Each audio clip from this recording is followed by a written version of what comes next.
Unmute yourself, Bolton. Can't hear you.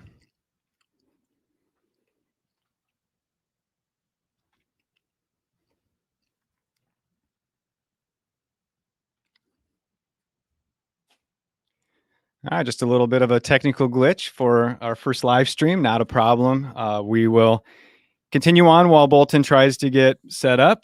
Hello, everyone, and welcome to the 2021 Speakers Forum, Speaking Your Story, Turning Truth into Power. I think I can hear you, Bolton. Perfect. Yeah, sorry about that. Okay, appreciate that though, Craig. So, like he was saying, welcome to the 2021 Speakers Forum, Speaking Your Story, Turning Truth into Power, sponsored and facilitated by the Society for Civil Discourse and the Department of Communication Studies. My name is Bolton Morales, a fourth-year PhD candidate in the Communication Studies Department, and I'll be your MC for tonight's event. Before we begin this evening, let's welcome Associate Professor, Interim Director of the Women, Gender, and Sexuality Studies Program and Communication Studies Department Chair, Dr. Sandy Pinsno-Conway, to say a few words. It is a great day to be a Saluki. I am so excited for tonight's Speakers Forum. I've been waiting for this for a long time. This is a tradition that has been going on at SIU for over 20 years now, and it's always been only made possible at the hands of the Society for Civil Discourse and the Communication Studies Department. And during the course of those 20 years, we've heard impassioned speakers presenting their ideas, supporting their thoughts with sound evidence, and sharing their vision with a campus-wide audience. But tonight's forum is special because it is the first time we are hearing speeches presented virtually, and we're really happy about that. Both our speakers and the planning committee have worked really hard to bring you tonight's event. Be prepared to be moved by the stories that the speakers are going to share tonight. Now, if you like what you see here tonight, if you're intrigued by the types of topics that our speakers focus on, then you want to be sure to check out the course offerings from the Communication Studies Department. We have career-focused and leadership-building curriculum with invested faculty that are there for you and your success. And this forum is evidence of that. I want to give a huge shout out to the planning committee, to our speakers, to the Society for Civil Discourse, and to our tech support especially for making tonight's event happen. And also thanks to you, our audience, for being here. Back to you, Bolton. Thank you, Sandy. Additionally, we would like to offer special thanks to Barbara Jane Schwartz, whose dedication to this event is what makes each semester Speakers Forum possible. The past year has been challenging for most everyone, and it is events like these that remind us the importance of both sharing our voices and listening to others as they share theirs. We have 4 speeches for your viewing pleasure tonight. The speeches have been pre-recorded via the help of our Speakers Forum committee and other volunteers and will be premiered here this evening after a brief introduction from each speaker. In the spirit of fostering a dialogue through a question and answer session, we kindly ask that you hold questions and responses to any speakers until the end of the speaking portion for tonight's event. Questions will be monitored through the chat and facilitated with the help of tonight's producer and the person behind the curtain, Dr. Craig Engstrom. Dr. Engstrom, thank you for volunteering your time this evening to help this event go off without a hitch. Sorry I messed it up there at the start for you.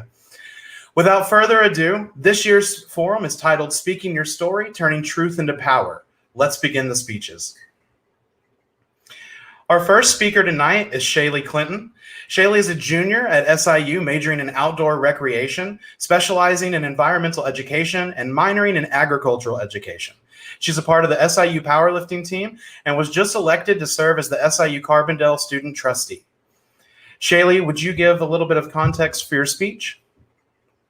Of course. Good afternoon, everybody. Thank you for being here. It's an honor to share in this space and to share my story, and an honor to take part in the Speakers Forum because it is such a historical tradition for the Department of Communications. My speech tonight goes into my experiences with mental illness, specifically my eating disorder, kind of the process of how I became to find treatment, find recovery, and I touch a little bit on the life lessons that I've learned through it and hope that everybody can take some kind of value. All right. Thank you, Shaylee. I appreciate that. And thank you again for giving us that content warning for us right there. And everyone, Speaking Truth by Shaylee Clinton.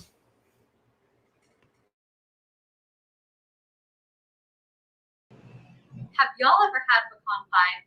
It was my favorite dessert growing up, but I would only eat it if my grandma made it.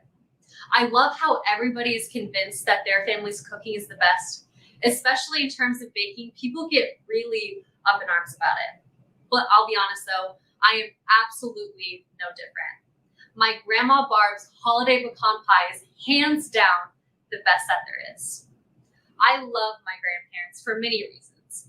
Sleepovers, baking, and of course, their humongous basement. When I was a little girl, that basement served many purposes, but most commonly, it was my personal dance studio. One day when I was down there practicing my excellent, albeit unrefined, tap dancing skills, I accidentally knocked over this small glass ornament belonging to my grandma. When this happened, I got so worried and I thought, oh my gosh, I need to clean this up. I'm going to get in trouble. So as I was tip-tapping around in my metal dance shoes, making probably a lot of noise, cleaning up this mess, I heard it. The basement door opened and my grandma came down the stairs. Caught. I guess there's a reason James Bond doesn't conduct business in tap dancing shoes. When she asked me what happened and I admitted everything, she asked me, Shay, why didn't you just tell me what happened? I'm not angry. Accidents happen. Accidents aren't wrong. Lying is. Confronting honesty that day was very difficult and uncomfortable for me at first, but it taught me a very invaluable lesson. Fast forward to today. I am a long retired basement tap dancer, but I still find myself in situations where I am hiding from the truth for fear of judgment or repercussion. I'm sure all of us have experienced that at one time or another. Maybe we're currently experiencing that right now.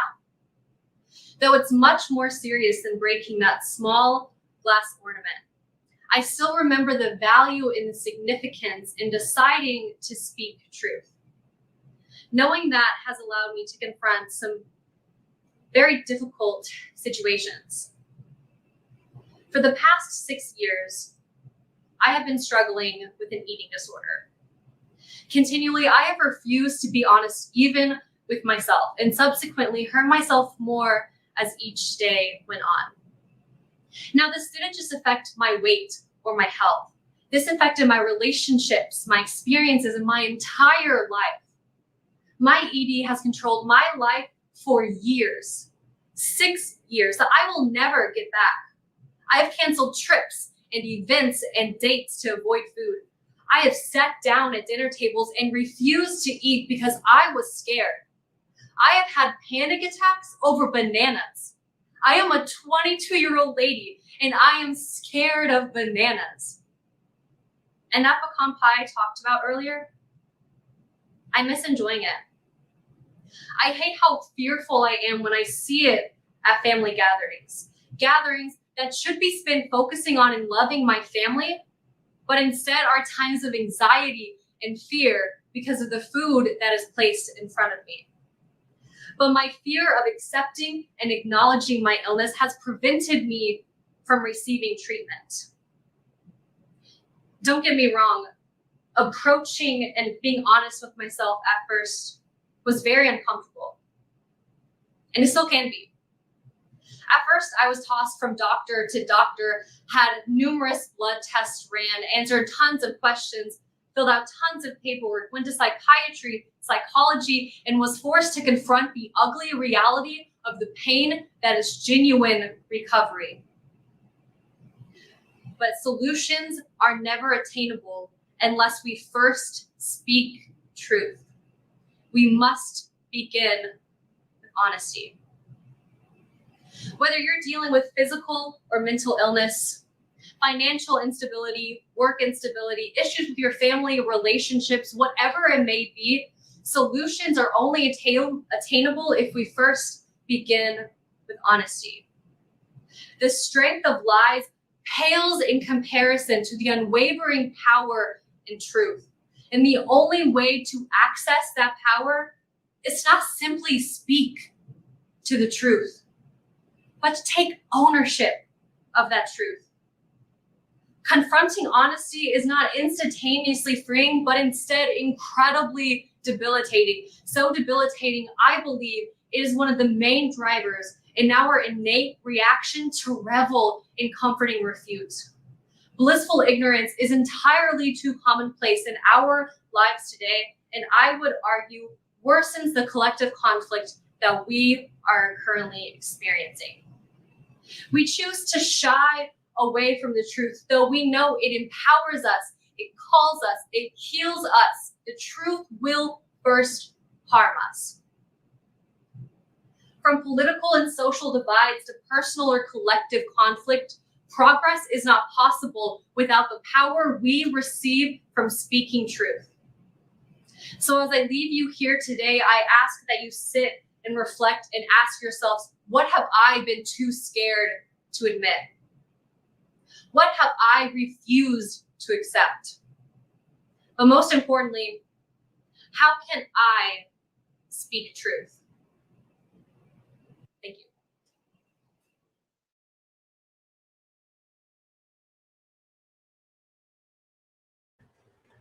All right. Thank you very much, Shaylee, for sharing your experience with us. I appreciate you connecting the value of deciding to speak your truth and fear with how our audience might also reflect on their choice to speak theirs. Thank you so much. If you're enjoying the show so far, we ask that you hit the like and share button to help get this out there. It'll help send it to others so that they can also enjoy what's going on here tonight. And we appreciate you for doing that. Our next speaker this evening is Brandon Byers. Brandon has been in and out of college since high school and is now taking the time to finish up his bachelor's degree in information technology, where he will be able to use his degree to grow more in his current position with the SIU Foundation. He's been married for 14 years and has 2 daughters, a 12-year-old named Ellie and a 7-year-old named Avery. He hopes to be finishing up school in the next year. Brandon, could you please set up your speech for the audience? Sure. First of all, I guess I'll say that, Shaylee did a great job with her speech. However, I believe it's pronounced pecan pie, not pecan pie, but I guess that's to each their own. But I'll go ahead and echo what Shaylee said and just thank everyone for being here and sharing with us tonight. In the 34 years that I've been alive, I've learned a lot of lessons, some hard and some easy. However, there's one in particular that changed the trajectory of my life. And it was learning that, that really kind of got me into a different position, a different mindset. I'll give you a glimpse tonight into my childhood and a little bit into my life, and then ultimately how I went from being a very closed-minded individual to one that was willing to actually listen to people and really get to understand and know people, and really in doing that, really start to just love a lot of people that I would have never have even gotten to interact with if I would have kept in the mindset that I had most of my early years. Perfect. Thank you so much, Brandon. All right, friends. Working Through Difference by Brandon Byers.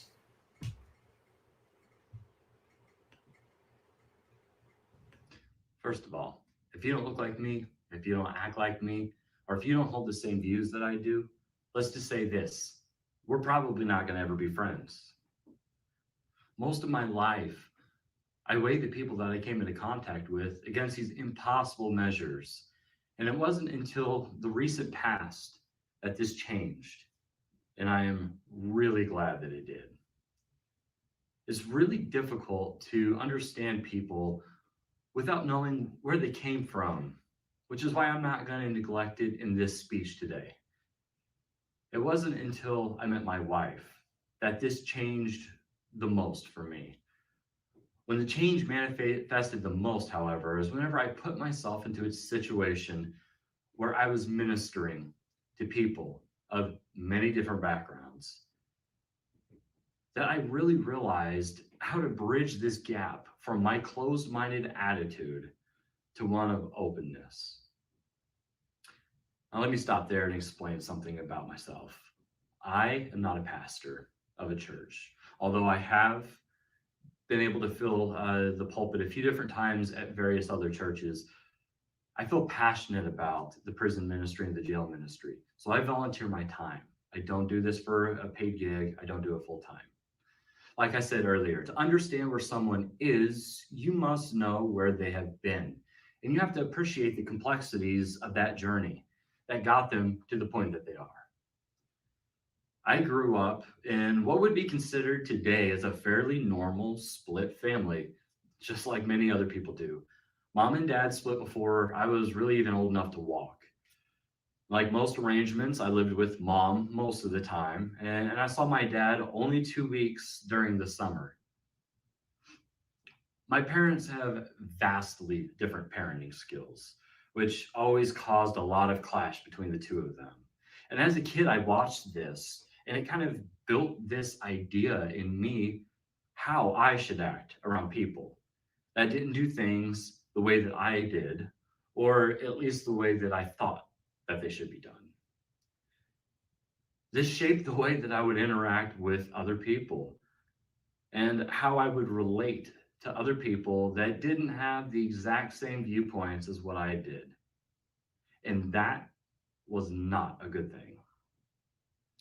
As a kid, you get most of your life lessons from your parents or from your friends, the people that you hang out with, which is why having the friends that you choose is so important. If you choose the wrong crowd, then you will inevitably find yourself reacting to life the way that they would. And in my case, I didn't choose the good crowd. From what you know about me already, you could probably guess the group that I gravitated towards. You see, the preppy kids, they were mean to anybody that was outside of their social class. And that definitely wasn't me, so I wasn't fitting in there. I wasn't a smart kid, so that group wasn't going to happen either. Then there were the bad kids, the kids that seemed to have similar personalities to me. That was my group. There was a common theme in this group, and it wasn't a good one. If you didn't fit into the mold that we dubbed as acceptable, then you were talked about, you were schemed on, you were ostracized. And there I was in the middle of all of this. And oddly enough, I felt comfortable with that. After all, that's how you're supposed to treat people, or at least that's what I had pretty much seen all throughout my childhood. This group shifted a bit by the time that we were in high school. There were two different groups that you could get into at this point. You would either go to the rednecks or you would go and hang out with the goth kids. I chose the rednecks because they seemed to have a little bit more fun than anybody else. But remember what I said, the company that you keep ultimately affects who you become. My views of people that didn't look like me or act like me grew into more of a hatred for these people. You know, it's amazing to me how things in life can just change so much, especially the things that you never really knew that needed to change. You might be wondering how a guy like the one that I explained above gets out of that spiral and gets into a position where he isn't in his own bubble and inside of his own mind. And it takes work. Never in a million years did I see myself getting involved in a church. But whenever I met my wife, that's what happened. At first it was uncomfortable because, you know, all these people, they seem to have their act together. And I'm like, man, I don't belong here. But ultimately I found out I was wrong about that. However, you know, it was time for this change. I started to get involved in the church instead of just filling a pew. That wasn't appealing to me. On Sunday mornings, I didn't want to just be there and then be gone. You know, I was still surrounding myself with people that looked and acted just like me, but it was a little bit different now because it was in church. I worked in different ministries, but none of them really seemed to fit or really felt like it was what I was needing to be doing. Then I heard about the jail and prison ministry. Now that sounded appealing, so I was like, I'm going to give it a try. I absolutely love this ministry. It was in the Jackson County Jail that my chains finally fell off. And I started to love people no matter what their backgrounds were, no matter if they look like me. You know, I just show each and every single one of them the love and the respect just for who they are. I have become friends with murderers, drug addicts, people of all backgrounds and ethnicities, friendly and not so friendly people. I have missed out on the joys of getting to know people that are unlike me and hearing and understanding their unique personalities and beliefs for years. But now I am changing all of that. I'm getting out of my comfort zone. I'm listening to other people. This doesn't shift my thoughts on subjects all the time, but it's definitely made me take down my barriers that I've built on myself, tear those things down and start listening to people and understanding where they come from. Because of the way that I saw how closed-minded people interact at a young age, that led me down a very closed-minded path where I surrounded myself with other closed-minded people. And we enjoyed a life of closed-minded fellowship until finally I broke free of the chains by getting out of my comfort zone, listening and interacting with people that were very different from me. The definition of insanity is doing the same thing over and over again, expecting a different result. The problem was, I wasn't looking for a different result. I was perfectly happy to have my blinders on and only being around the people that looked and acted just like me. But then I realized what I had been missing out on in life this entire time. You know, it doesn't take much to start tearing down these things that we have inside, but it takes us understanding that something needs to change, that there maybe are other people's perspectives, there are other people's views that are different than ours, and they're just as important. That is finally where I'm seeing myself at now. I'm listening to people. I put myself in positions where I am crossing paths with people that are obviously different from me, just so that I can have that different perspective, so that I can actually start to grow as a human and really start to actually treat these people with the love and respect that they deserve, and not just push them off like they're some type of a trash or anything like that. So I've made a ton of changes in my life. I made a ton of changes in really the last few years that have opened my eyes to so many opportunities. And I have to say that I am becoming a better person because of these changes. And it all started with me breaking down my barriers, chasing after something that seemed so just strange and so odd and off to me. But in the end, it has paid off huge.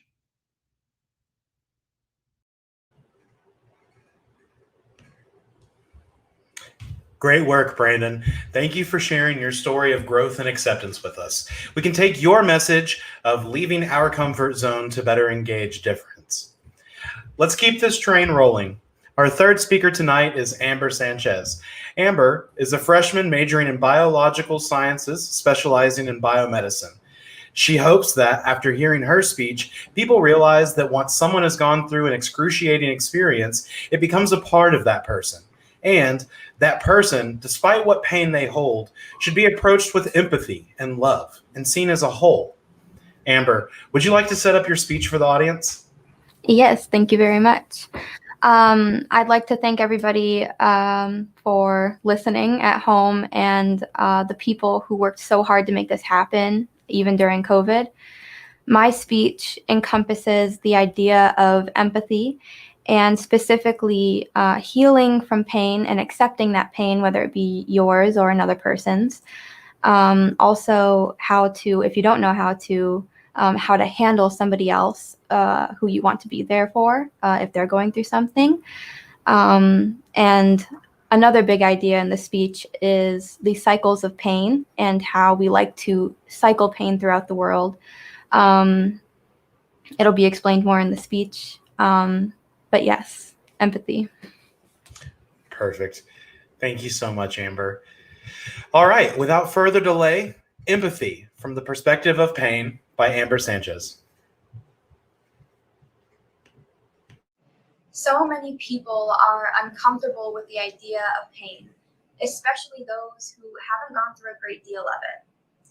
As someone who is extremely comfortable with pain, I can tell you that I don't regret or wish away anything I have gone through.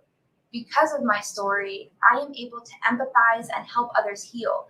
I am able to handle their uncomfortable emotions and sit there in those emotions with them. However, getting to this positive place was difficult.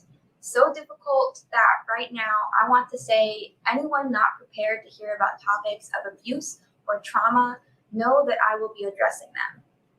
Getting to where I am took tears, took lots of therapy, and forcing myself to be uncomfortable and accept my brokenness as a part of me.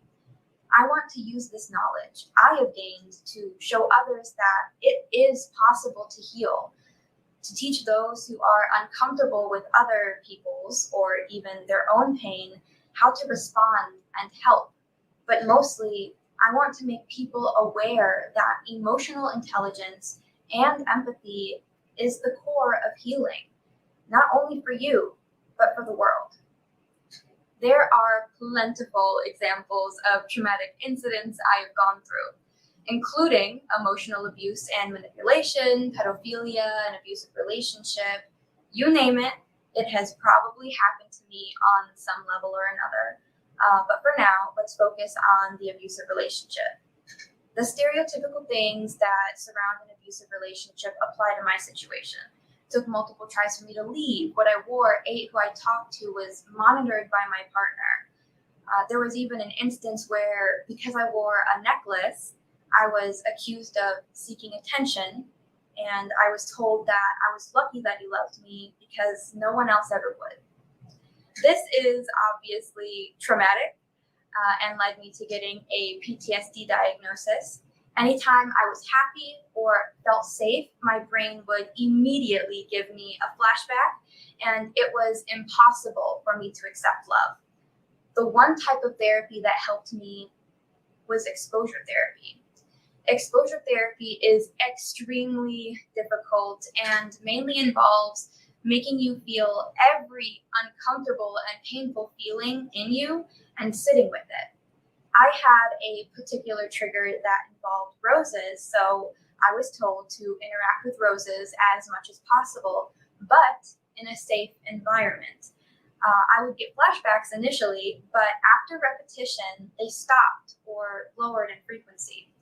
Exposure therapy forces your brain to correlate those new safe memories with your triggers, giving them less power over you. However, this is not a cure. It is a way to manage the symptoms of trauma. You have to let yourself be uncomfortable and feel the things you're avoiding. With this, you can take some power back, make it smaller, grow above it. But keep in mind, everything you've gone through is now a part of you. Your experience will shape the lens you look at life with, and it is your choice what that lens looks like. Support is crucial in this healing process. However, sometimes it is hard for people to know how to support someone they love in such a circumstance. From the many, many times my pain has left people not knowing how to respond or responding in a way that was not helpful, there are common misconceptions people have about pain. We do not need you to cheer us up as much as we need to not be alone in our feelings. Many times, we think about how our pain makes you uncomfortable, which should not be our primary focus, but we don't want to make you feel what we do, so we push you away. A simple way to respond to someone telling you about a traumatic experience is to say, "Thank you for telling me." We do not need pity or the very typical, "I'm sorry," or "it'll be okay," because deep down, we know that's not true. Understanding that the pain becomes a part of the person is key. I do not need you to feel sorry for a part of me. I need honesty. we need honesty. The pain will not go away, but it can get easier to manage. It is okay not to be okay, and it helps to have someone sit there with you as you feel everything and nothing all at once, and they show you love anyways, accepting every part of you. That is how you can be there for someone. Words and advice aren't needed as much as love is. This idea of healing can be extended to various parts of life, and it all comes back to one thing: empathy. Through my eyes, I have seen familial cycles of abuse going on for generations, and these cycles are just examples of the way we like to cycle pain throughout our world. If someone has a bad day and takes it out on us, we tend to do the same thing to the next person, and so on. Unintentional or not, recognizing this pattern is key to emotional intelligence and can help you become more empathetic. When we react to tragedy, frustration, and everyday struggles, we lack response or get defensive in most cases. Many avoid the truth or become numb to the tragedy to protect themselves and function in everyday life. However, this method of pulling inward brings even more pain into your life and the lives of others. We are bound to deal with adverse circumstances and challenges. Despite this, empathy and different perspectives have to be kept in mind. We have to be aware that any pain reflects one's own struggles. The world may look dark, but we have to work past these meaningless platitudes to empathize with someone walking a path not too different from our own.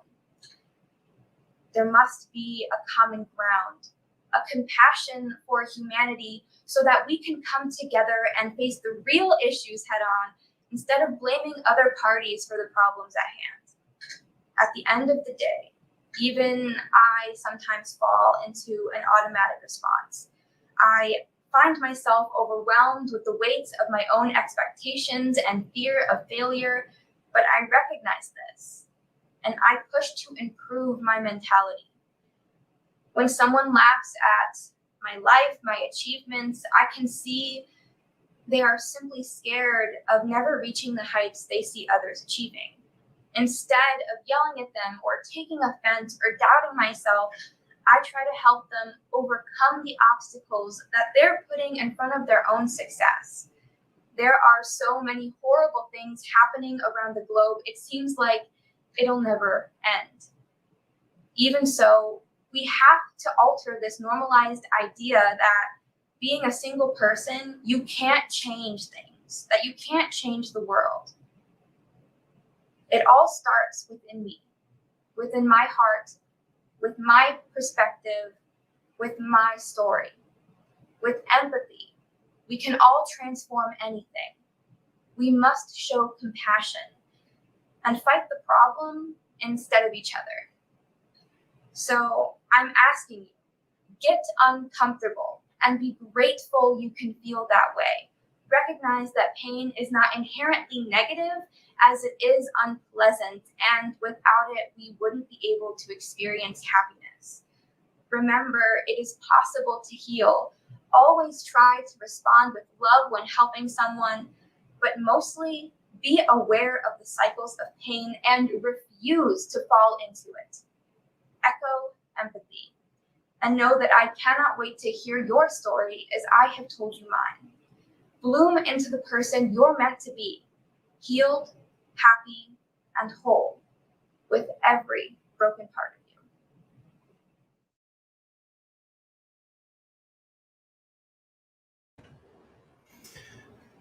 Thank you, Amber. Appreciate you sharing with us. I think if the last 4 years have taught us anything, it's that empathy is important for helping us better understand ourselves and others. This is another reminder to hit that like or share button if you're enjoying this year's Speakers Forum. Feel free to put your comments and questions in the chat now, and we'll address them during the Q&A session following this next speech. Our final speaker for tonight's event is Henry Bingston. Henry is a freshman nursing student here at SIU. He's also a healthcare worker and used his experiences to write this speech. Henry, would you mind contextualizing your speech for us?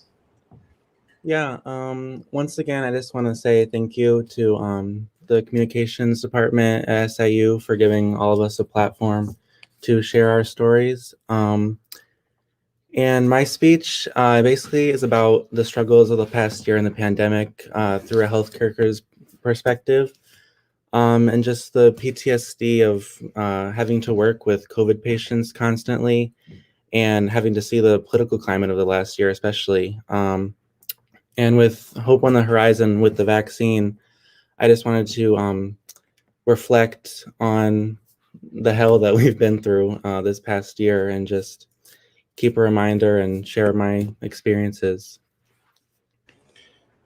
Perfect. Thank you so much. Lastly, everyone, Health, Do You Care? A Frontline Worker's Story by Henry Bingson.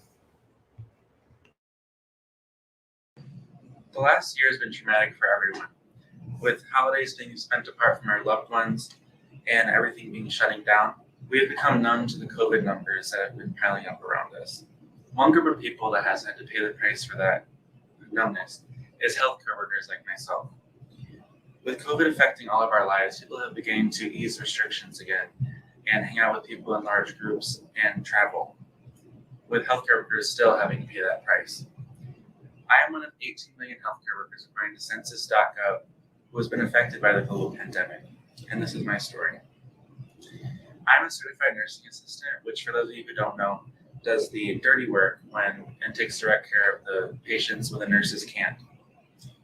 I got my first job in the summer of 2019, and over the next year, I grew to know and love the people that I started working with. We became a mutual family with trust and love. On April 16, 2020, we found our first case of the COVID-19 virus, and the next morning, I myself tested positive. Over the next 3 weeks while I was quarantined, I was sent to the hospital, put on oxygen, and given antibiotics to prevent the pneumonia that had been growing in my lungs from the COVID virus. When I returned to work, I saw things that I had never thought I would ever see before.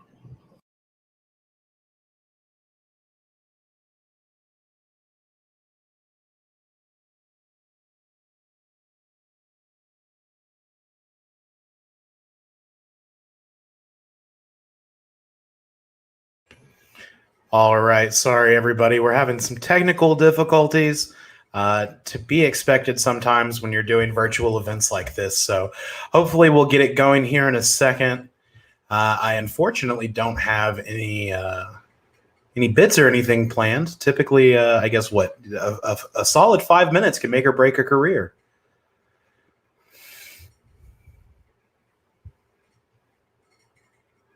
I'm going to give Craig a second to figure out what's going on. Do appreciate those of you who are engaging in the comments. Oh, The all right. residents that were still left were dropping like flies. And I had to take care of dying patients that if you as much as laid a finger on them, they would begin to scream and cry in agony. I would work the floor by myself some days, and then other days I would work 16 hours straight.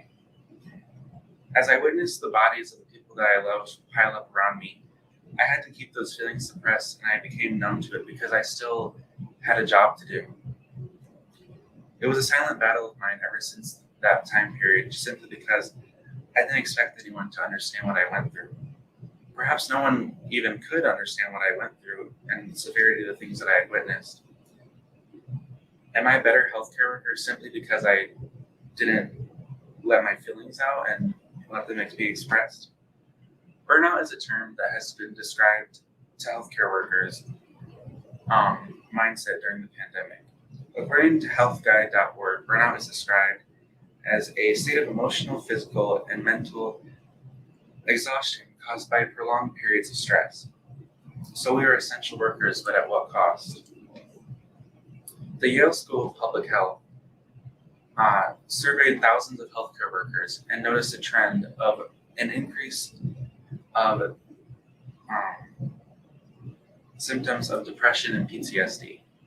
They found that 1 in 4 healthcare workers have experienced symptoms of PTSD and have developed the disorder.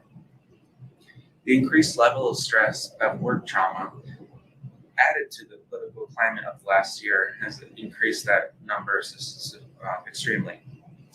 The issue that healthcare workers are fighting so hard to eradicate has become politicized by the last presidential election.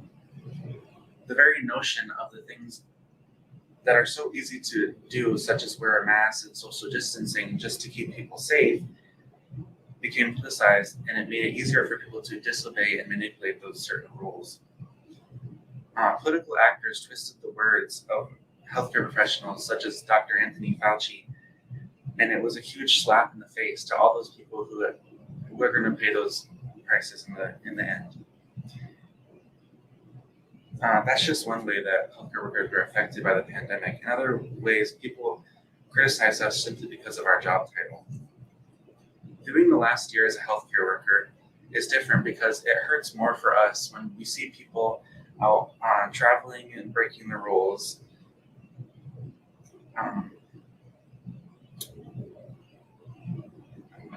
Other people can condemn others breaking the rules. But at the end of the day, healthcare workers will still pay the price for those people, even when they're being condemned. People tell healthcare workers that we just need to sit down and take it simply because we signed up for this. There is truth to that statement. We did sign up for our job to help people and to make the world a better place, but we did not sign up for people to be ignorant and have caused the people around us to die in extreme numbers simply because of things that they don't want to do. It is a terrible feeling to be disregarded for your feelings and have to watch the lives of other people around you fade away simply because of other people's ignorance. To feel expendable and sometimes even targeted by the public can majorly affect the mindset of the healthcare workers and make us feel alone. In the healthcare industry, especially in my line of work, we're never truly physically alone. Strangely enough, over the past year, I've become accustomed to the deep loneliness inside of me growing. So my story is one of heartbreak, loneliness, and distress, but I am not alone. The passion for helping others is what drives healthcare workers to keep up the good fight against coronavirus. And that same passion is what helps me strive to be a nurse someday and pursue that career. I am proud to be a healthcare worker, and it is who I am inside.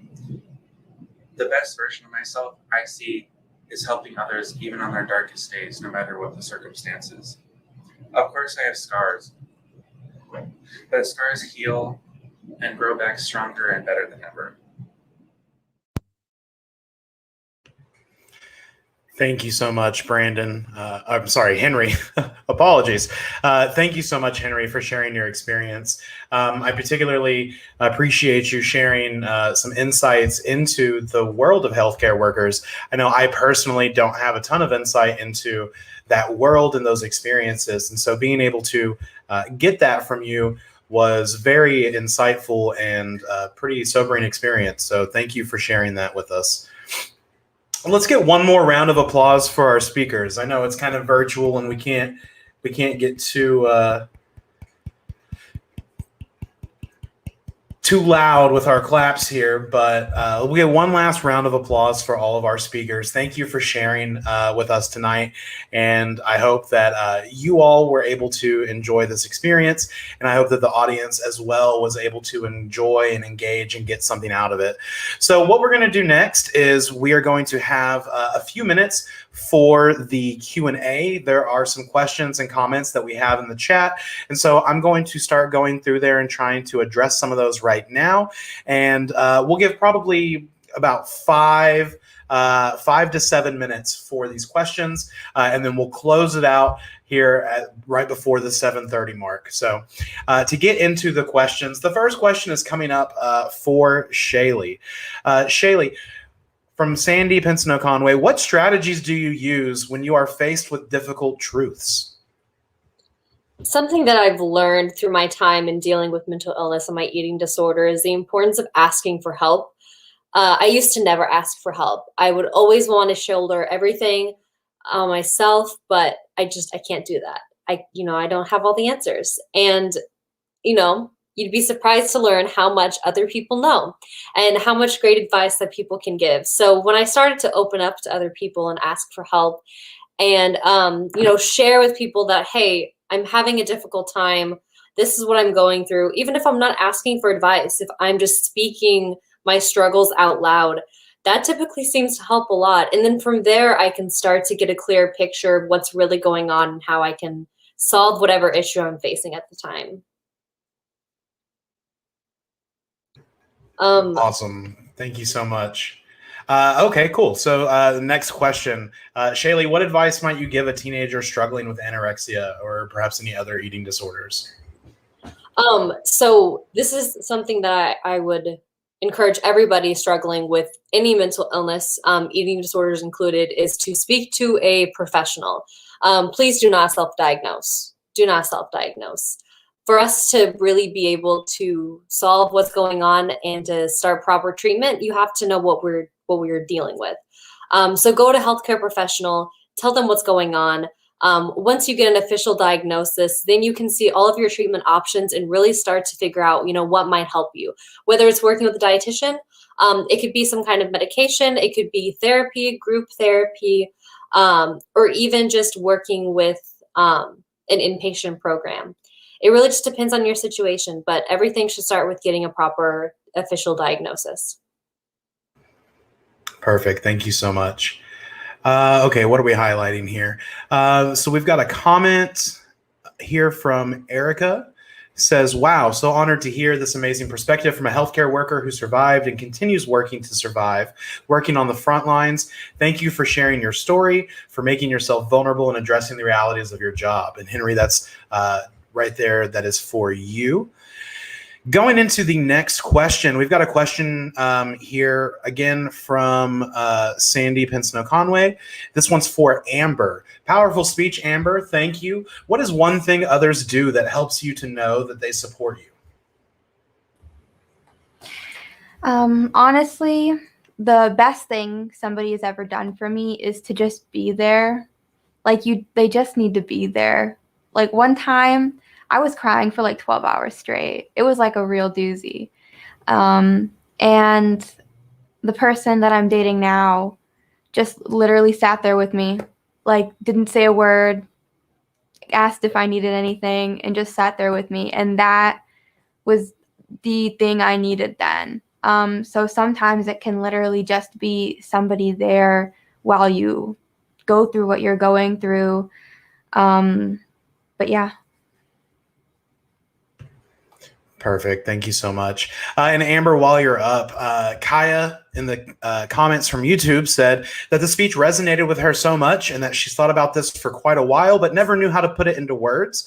She's becoming a clinical psychologist because of this, and that through pain and trauma and having emotional intelligence and empathy, it's extremely important, and that because of your speech, she feels heard and understood. So thank you very much for sharing your experience. Maddie also left a comment on YouTube saying healthcare workers are truly amazing. What you have been through this past year is so traumatic. Thank you for everything that you do.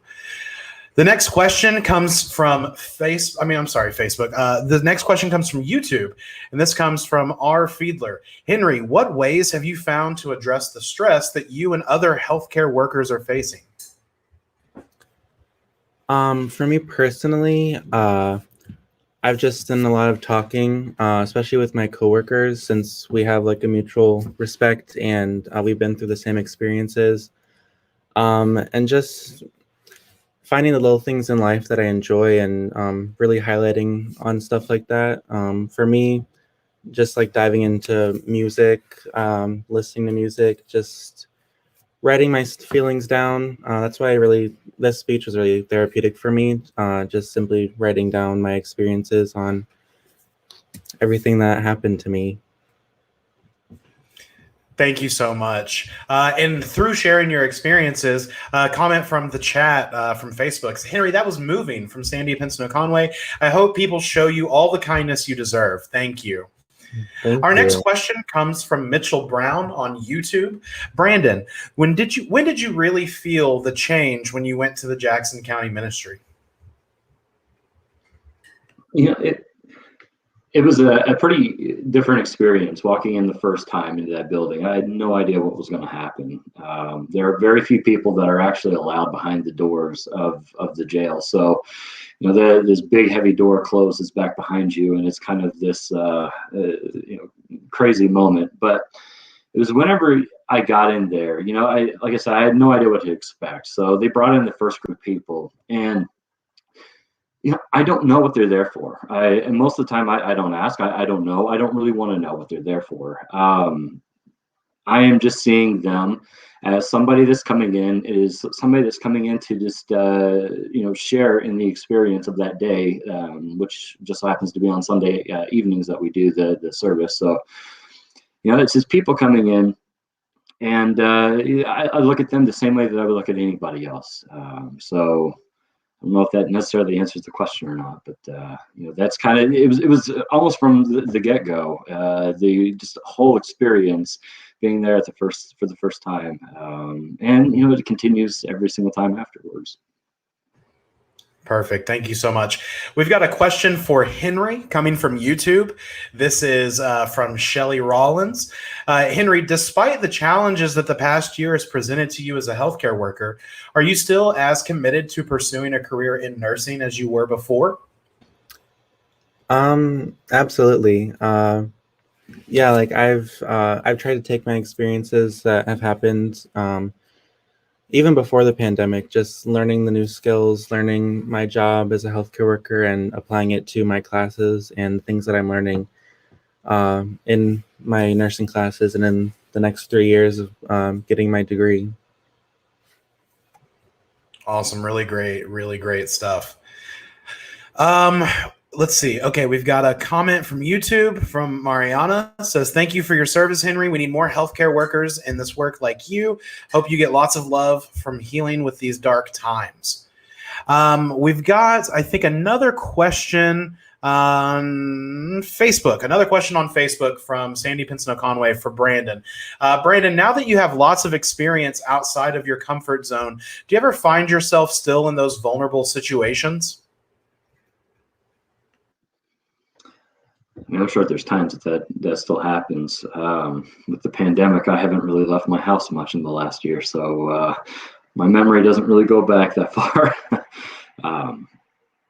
But I'm sure there are still times that you know, you always go back to kind of that comfort zone that you've known for most of your life, and sometimes you have to be very. You have to just keep that in your mind that, no, we're not going to go back to that situation. We're not going to go back to that position. And you just move forward from there. Perfect. Thank you for sharing. We've got one last question, it looks like. And this, again, is from Sandy Pinson Conway on Facebook. And this is just a general question for all of you as speakers. Would you recommend that others consider trying out for future speakers forums?